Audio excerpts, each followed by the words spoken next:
예, 1년의 행복의 힘으로 평생을 산다라는 제목으로 우리 하나님 말씀 증거하도록 하겠습니다.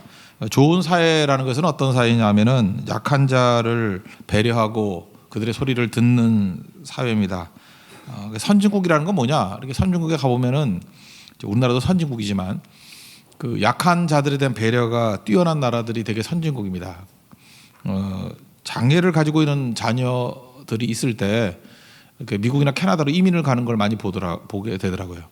좀 마음이 아팠습니다. 왜냐하면 우리나라는 그게 제대로 안 되는가 보죠. 예. 요즘에 어떤지 모르겠는데 한동안 제 또래들은 그랬어요. 이렇게 미국이나 캐나다로 이민을 가면 훨씬 더 나은 보장을 받는다. 그러니까 선진국이죠. 돈만 많다고 되는 건 아니겠죠. 예를 들어서 뭐 나라를 얘기하기 그렇지만 사우디아라비아 이런 데를 선진국이라 그러지는 않죠. 그냥 산유국이라 그러지. 그 차이점이 뭐죠? 돈만 있고 문화가 없다라는 거예요. 돈만 있고 문화가 없으면 산유국이라 그러지 그걸 차마 선진국이다 이렇게 말하지는 않는다는 것입니다. 반드시 약자에 대한 배려가 있어야 된다는 거예요. 오늘은 그 여성에 대한 배려, 또 하나는 가난한 사람에 대한 배려, 또 세 번째는 가진 자, 부자의 여유, 그것을 말해주고 있습니다. 이게 좋은 사회 만드는 길이다. 오늘 성경은 말하고 있습니다. 우리 공동체, 우리 사회가 하나님께서 기뻐하시는 이 말씀으로 이끌어가는 이런 여유가 있고 따뜻함이 있는 우리 사회가 되기를 원합니다. 첫 번째는 약자 배려인데 뭐 지금이야 뭐 안 그렇지만 옛날에는 여성이 최대 약자겠죠. 편견과 차별의 대상이 여성이었다는 것입니다. 그래서 여자 보호하는 내용들이 쭉 나온다는 것입니다. 먼저 결혼한 후에 그 군대 면제시켜 주라는 거예요. 남편.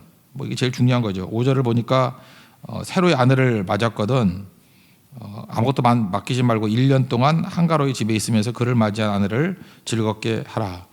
여기 결혼 처음에 하셨던 거 기억 한번 해보십시오. 어땠죠? 결혼하면은 여성이 저희도 딸이 둘이 있는데 그냥 아버지 어머니 밑에서 잘 살았잖아요. 그냥 마음껏. 근데 결혼하자마자 사실 옛날 같으면 너무 많은 의무와 이게 책임을 떠짊어지는 거죠. 가자마자 보이는 게 시어머니고 시누이고 책임이 있고 그러니까 이게 보통이 아니잖아요. 그거 혼자 다 맡기지 말라라는 것입니다. 결혼 후에 그 남편이 그 같이 짊어지거나 같이 막아주거나 하여튼 잘해주라는 거예요. 그죠? 그래서 오로지 1년 동안은 신분만을 위해서 살아야 된다. 왜냐 그 결혼에 1년 동안의 행복이 사실 평생을 좌우하기 때문에 그렇습니다. 그래서 군대도 보내지 말고 아내의 행복을 위해서만 뛰라. 그래서 이스라엘에서는 독특한 제도가 있어요. 그게 바로 뭐냐면은 남자가 결혼 준비가 됐다라는 건 뭐냐면 1년 동안 아무것도 안 하고 아내만 위해서 뛸 수 있을 만큼의 준비를 해놓는 거예요. 현대 사회는 뭐 이렇게까지 되지 못하겠죠. 직장 나가면 직장에서 잘려버리니까. 근데 하여튼 이스라엘은 그래요. 1년 동안에는 아내를 위해서만 뛸 수 있을 정도로 아무것도 안 해도 될 정도로 준비해 놓는 거예요. 경제적으로 준비, 사회적으로 준비를 해 놓는 것입니다. 그래서 두 사람이 하나가 되는 과정을 맞추는 거예요. 그러니까 결혼 최초 1년이 되게 중요하다는 거죠. 여기 미혼의 남녀들 잊지 마십시오. 결혼 최초의 1년이 평생을 좌우하는 거예요. 결혼 최초 1년 동안 여자가 행복감을 느끼면 그 다음에 아무리 고생을 해도 그 힘으로 평생을 살 수 있어요. 그게 성경적인 개념이라는 것입니다. 습관과 태도가 다 다르잖아요. 결혼 1년 동안에 그거 다 맞춰 나가는 거예요. 그래서 1년 동안이 너무 중요한 시간이라는 것입니다. 그때 희생을 배우는 거예요. 남자들이 언제 희생을 합니까? 희생 못 배우는데 1년 동안 희생만 배우는 거예요. 그래서 남자는 희생하는 존재다. 예수님 같은 존재다. 십자가 지는 존재다. 그런 거죠. 그런 거 1년 동안 배우라는 거예요. 아내도 마찬가지죠. 계속해서 희생하고 자기를 죽이는 거. 그런 훈련을 시켜야 된다는 것입니다. 여러분들 결혼 이제 해서 좀 시간 지나신 분들 알겠지만 최초 1년 동안에 했던 것들이 평생을 좌우해요. 그 첫 해에 뭐 여행을 많이 다닌 사람이라 그러면 평생 여행 같이 많이 다녀요. 근데 뭐 나중에 절대 못 해요. 그래서 1년 동안 했던 것들이 거의 결정이 되는 거예요. 우리 교회 같으면 최초에 1년 동안에 선교를 많이 다니는 가정들이 있죠. 평생 하나님 앞에 선교하는 그런 축복된 가정이 되는 경우도 있고요. 결혼 최초 1년 동안에 이 바보들은 무슨 새벽기도 안 나오는 게 잘난 건 줄 알아요. 1년 동안에 새벽기도 열심히 나오면요 평생 새벽기도 하는 부부 돼요. 그래서 그게 은혜가 넘치는 거고. 근데 가끔 욕심이 있지 않습니까? 제가 이렇게 젊은이들 목회를 하면서 이 샘플 넘버가 굉장히 큰데 그 특별히 그 여자도 그런 케이스가 있고 남자도 그런 케이스가 있어요. 욕심이 있어요. 그래서 뭐 유학을 간다고. 결혼 전에 갔다 오지 왜 결혼하고 나서 유학을 간다 그러는지 모르겠어요. 그래서 결혼해서 여자분의 기억이 제일 큰데 제가 되게 말렸거든요. 그러지 말라고. 유학 간대요. 예, 그래서 유학을 가지 말라 그랬는데 갔다가 최초 1년 동안에 떨어져 사는 거예요. 지금도 뭐 잘 살긴 살아요. 근데 평생 떨어져 사는 일들이 벌어지더라고. 여자가 떠나니까 이제 돌아왔죠. 남자가 또 갈 일이 생겨. 또 그러니까 또 같이 있다 보니까 또 이게 승진을 했는데 또 남자는 또 부산에서 근무를 해야 되고 또 너무 정확히 얘기하면 누구지 아니까 하여튼간에 또 서울에 오니까 또 아내는 또 이건 가짜인데 춘천에서 근무를 하고 가짜애가 하여튼간에 그런 식으로.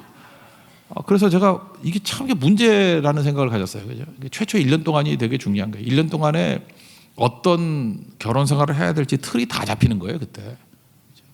그래서 1년을 축복 가운데 보내라는 것입니다. 고린도전서 7장 5절 보니까 서로 분방하지 말라 그랬죠. 기도할 틈을 얻기 위해서 잠시 동안은 분방하지만 다시 합하라. 이게 부부의 원리예요. 같이 있는 거예요. 언제나 같이 있는 거. 이게 중요한 거겠죠. 욕심 때문에 이렇게 헤어지거나 억지 결정하지 말라라는 것입니다. 여기 이제 이혼하라는 얘기 이제 신약에도 나오잖아요. 그죠? 이혼 증서 써주라는 얘기 나오죠. 1절에. 이혼 증서 써주고 이혼하라.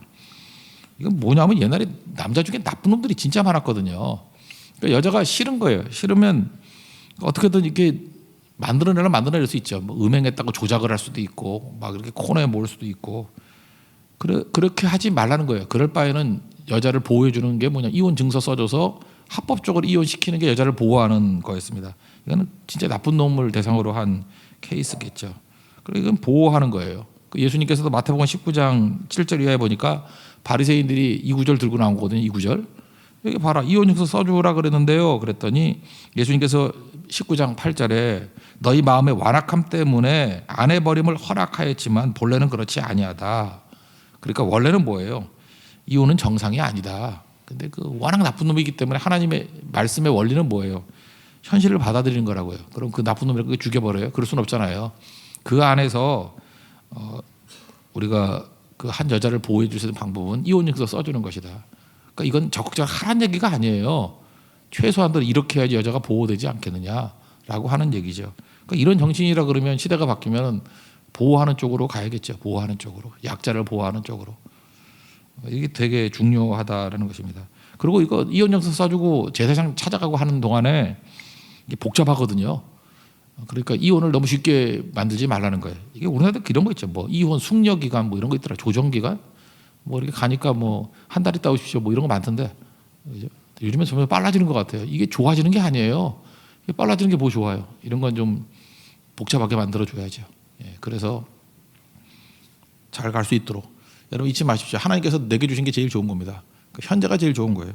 사마리아 여인 남자 5이 있었는데 아무리 바꿔봐야 그게 그거죠. 지금 있는 남편이 제일 좋은 거라고 여기십시오. 아멘을 아무도 안 하지만 그러나 뭐 그런 거죠. 내게 주신 십자가가 제일 좋은 거죠. 자기 십자가를 지고 십자가를 뭐 져버린다 뭐 그런 얘기도 많이 있잖아요. 남의 십자가 져보니까 너무 힘들더라고. 그래서 내 십자가가 제일 좋은 거예요. 그러니까 하나님 십자가 주셨거든요. 자기 십자가 지고 가는 인생이 돼야 된다는 것입니다. 그래서 항상 우리 교회도 좋은 교회가 된다는 건 뭐냐 하면 딴 거 아니에요. 약자에 대한 배려가 있느냐 없느냐 뭐 이런 거죠. 그게 되게 중요한 거예요. 그런 마음이 없다 그러면 이게 은혜가 사라지는 거죠. 싸늘해지게 된다라는 것입니다. 그리고 두 번째 개념은 가난한 자죠. 이것도 약자죠. 가난한 자가 얻게 하라, 억울한 자가 얻게 하라. 이게 율법 정신이니까. 이 가난한 자에 대한 얘기인데 첫째 6절 같은 데 보면 사람이 맷돌을 이렇게 저당 잡혔어요. 그럼 윗짝을 전당 잡지 말지니 맷돌은 2개가 있어야 돌잖아요. 근데 하나만 뺏어가면은 골탕 먹이는 거죠. 못하게 만드는 거. 지금 일본이 뭐 우리나라 수출 안 한다라는 게 뭐 3가지인데 그 중에 하나가 뭐 너무 어려워서 외우지도 못하겠어. 불화수소 이거 하나만 알겠어요. 불화수소를 뭐 수출 안 하면 반도체를 못 만든다면서요. 뭐 자세한 건 모르지만 이런 거는 신명기 24장 6절의 말씀에 위배되는 거죠. 이런 식의 일 하지 말라는 거예요. 우린 지금 남 욕할 땐 되게 좋죠. 일본 뭐 저럴 수가 있냐고 욕을 하는데 나는 여러분 어때요? 여러분들은 이렇게 남들 골탕 먹이는 거 좋아하지 않습니까?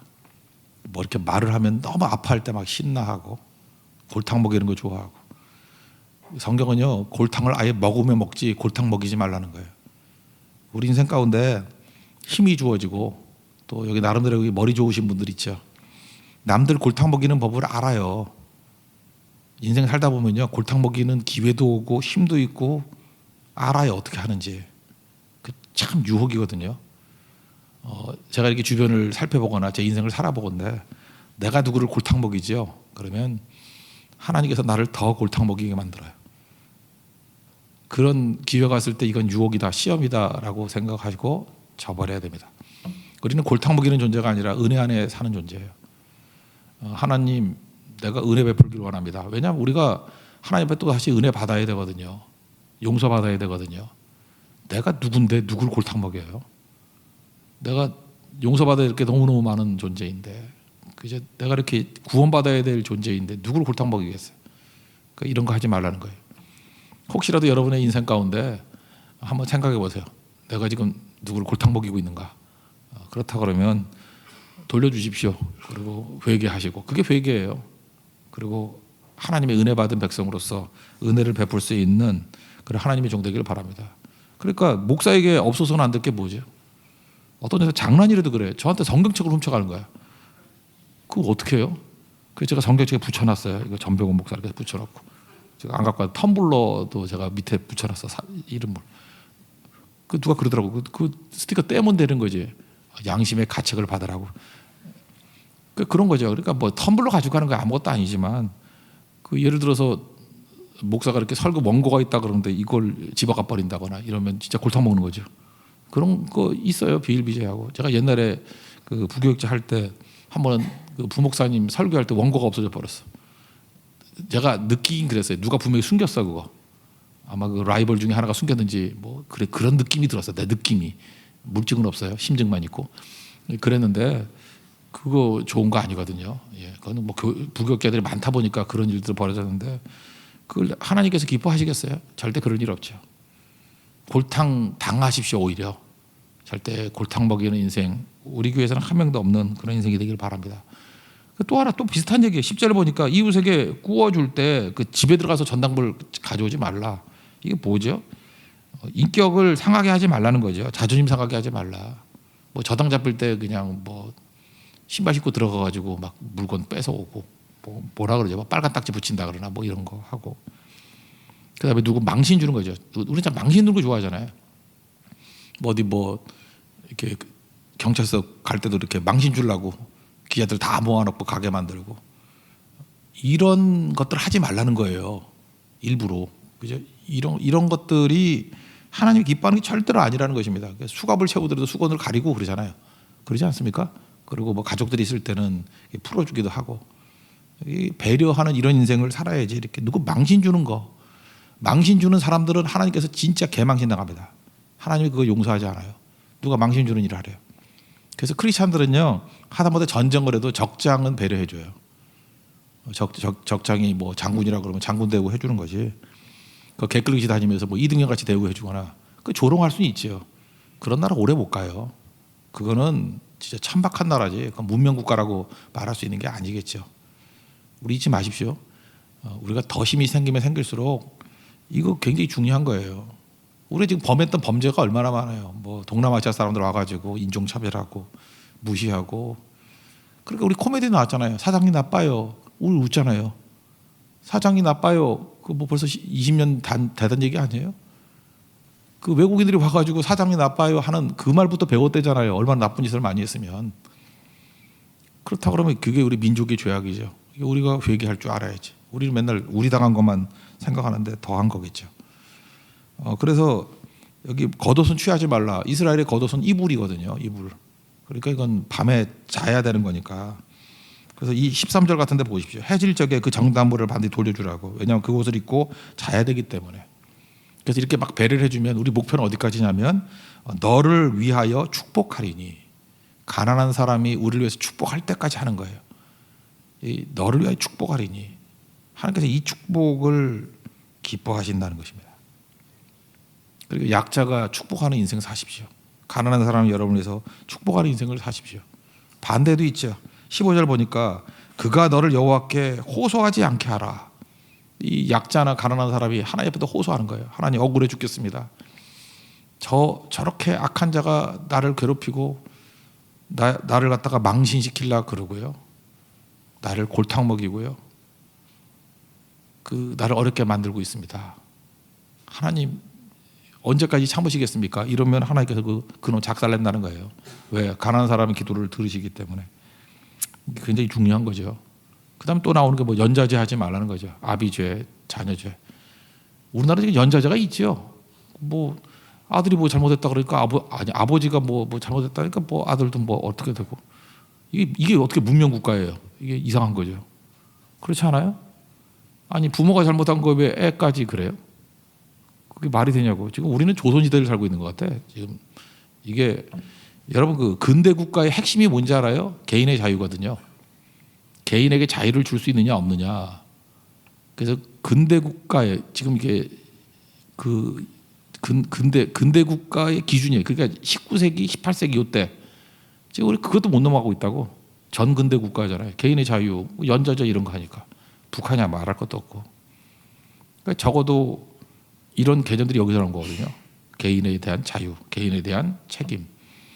연좌제를 하면 안 된다. 이런 것들 잘 지킬 수 있는 우리 하나님의 종되길 바랍니다. 그 세 번째는 이제 가진 자의 얘기예요. 이제 적극적으로 약자, 가난한 사람들 이제 말씀하고 가진 자의 여유 19절부터 쭉 나오는데 계속 강조하는 게 남겨두라는 거예요. 여기 보니까 고아와 과부를 위해서 19절에 귀퉁이 있는 거 있죠. 한못 뭐 이렇게 곡식당 같은 게 떨어지면 남겨두라. 그리고 감람나무 벤 다음에 가지 살피지 말고 너무 싹쓸이하지 말고 좀 남겨두라. 그다음 포도 딴 다음에 뭐 객과 고아 과부 먹기 위해서 남겨두라. 이렇게 해가지고 먹고 살았던 게 룻. 그 룻기에 나오는 게 이 법이죠. 그러니까 신명기 24장 이걸 실제로 살았다고 이렇게. 그래서 가난한 사람들이 먹고 살게 만든 거죠. 여유를 남겨두라. 그래서 미국 같은 데 팁 제도가 있는 거예요. 주고 난 다음에 잔돈 같은 거 안 받고 알뜰하게 살라 그러지 말고 여러분 약간 부자라고 생각하면 부자 아니래도 부자 흉내 좀 내세요. 이렇게 좀 주고 다니세요. 주고 다니고 좀 그런 게 필요한 거잖아요. 예를 들어서 뭐 이상엽 선교사님 지금 암투병 하시는데 어려움이 있다 그러니까 우리 성도 참 좋대. 여기저기서 뭐 개인적으로 후원해 주겠다 그러는데 그걸 또 왜 목사한테 잠깐 허락받고 하려고 그래. 뭐 제가 그거 하지 말라 그럴 줄 알아요? 그거 왜 그래? 도대체 여러분들은 어느 교회에서 어떻게 훈련을 받았길래 그걸 잠깐 와서 물어봐? 아니 어렵고 그러면 도와주는 거지 왜 그걸 나한테 물어봐요? 그냥 도와주면 되는 거지.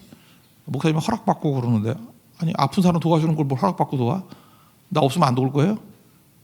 그런 거죠. 그거 마음껏 도와야죠. 나는 여러분들이 너무 많이 도와가지고 이상엽 선교사님이 재벌이 됐으면 좋겠어.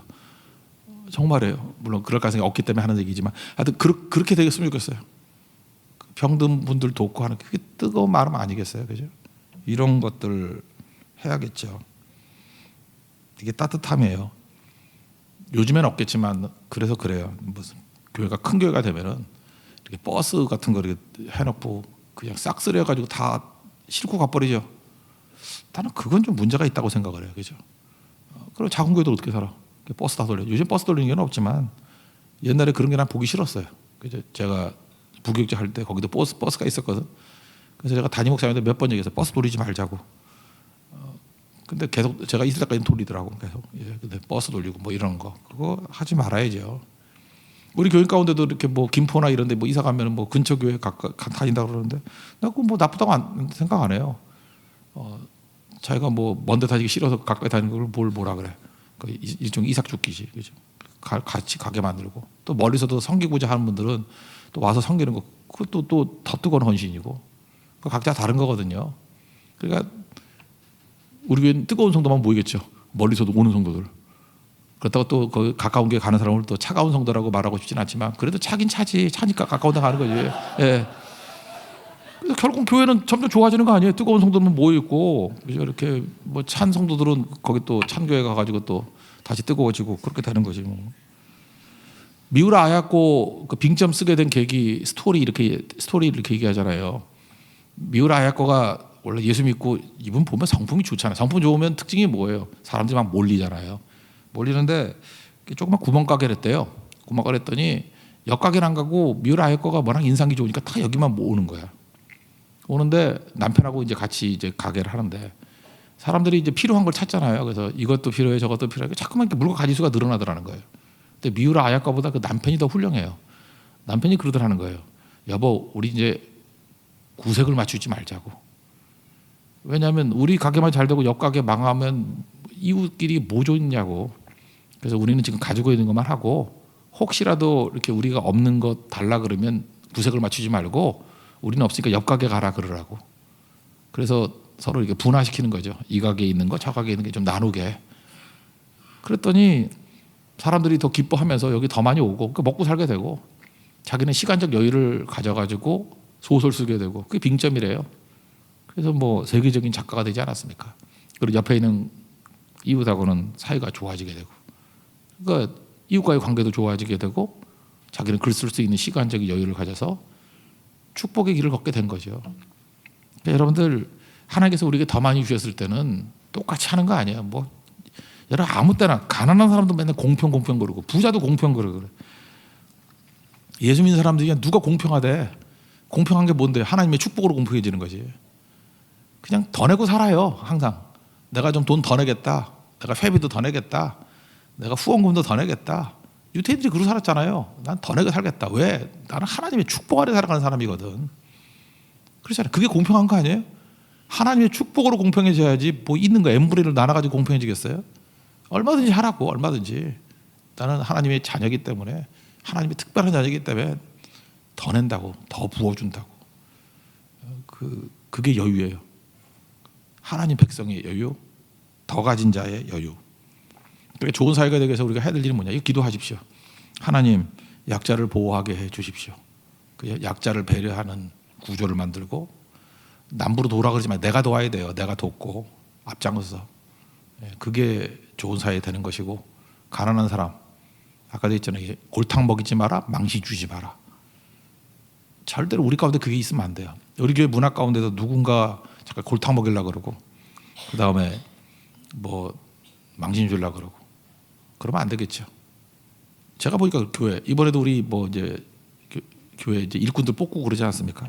근데 그 목사님 가운데도 그 이상한 사람들이 있어요. 무슨 사람이냐면 의도적으로 자기가 목사도 힘이 있잖아요. 뭐 자기가 영향력을 발휘해가지고 어떤 사람은 절대로 뭐 장로 안 시키려고 그러고 어떤 사람은 절대로 권사 안 시키려고 그러고 그럼 성도가 열한 받겠어?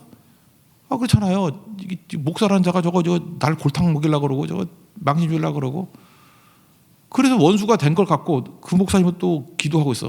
시험이 많다고. 지가 만든 시험이지 그게 무슨 시험이야 시험은.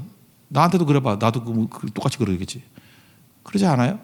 그러니까 여러분 인간관계를 맺을 때 될 수 있으면 도와주고 그냥 이렇게 자연스럽게 되게 해줘요. 되게. 여러분 투표할 때 3분의 1을 얻는다는 게 뭔지 알아요? 그냥 게 못된 사람들 있죠. 이렇게 골탕 먹이고 내가 되나 안 되나 봐. 그런 사람이 3분의 1이 이렇게 막 작당을 하면요. 죽어도 안 돼. 그래서 난 그 3분의 2 제도가 그리 좋은 것 같잖아 요즘에는. 그게 골탕 먹이는 제도야. 골탕 먹이는 제도, 망신 주는 제도. 근데 그런 것보다는 교회가 은혜 가운데 있다 그러면 누구든지 이렇게 세워주고 되게 만들고 그죠? 그러다 부족하다 그러면 도와줘서 100점짜리 만들어주는 그런 교회가 좋은 거죠. 70점짜리를 할지라도 내가 도와줘서 100점 되게 만들어주는 거. 그런 마음 가져야 되는 거고 우린 다 부유하잖아요. 믿음 안에서 믿음에 부유한 자들이지 않습니까? 공평은 뭐예요? 하나님의 엄청난 축복을 받아서 공평한 거예요. 우리는 내려가가지고 n분의 1로 나누면서 뭐 똑같이 낸다 이런 소리 하지 말고 항상 더 내십시오. 더 희생하고 더 섬기고 그래서 하나님의 은혜 가운데 탁월해질 수 있는 우리 주의 백성 되길 바랍니다. 그게 행복입니다. 하나님 앞에서 십자가 지고 광야의 길을 걸어가는 행복을 누리는 우리 믿음의 종 되기를 축원합니다. 자리에서 일어나겠습니다. 그러니까 오늘은 행복보다도 성품에 관한 거니까 원하고 바라고 기도합니다. 우리 찬양하겠습니다.